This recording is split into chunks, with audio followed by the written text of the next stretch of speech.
ওসব কথা ছাড়ো, আগে বলো আমাদের আজকে ওই জিনিসটা হচ্ছে তো?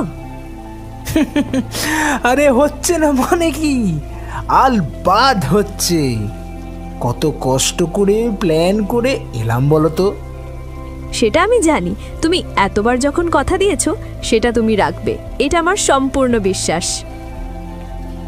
সে যাই হোক, এখন এসব বিশ্বাস অবিশ্বাস সাইডে রাখো, আর বরং চলো। বেশি দেরি করলে বৃষ্টি যদি একবার শুরু হয়ে যায় তাহলে আমাদের পুরো প্ল্যানটাই কিন্তু বানচাল হয়ে যাবে। সে তো বটেই, তাহলে চলো, এখানে দাঁড়িয়ে আছে কেন? বাবা, তুমি তোমার সাইকেলটাকে আজও সঙ্গে করে নিয়ে এসেছো দেখছি। এটা তো আমার ময়ূরপঙ্খী, সঙ্গে করে তো আনতেই হতো বলো।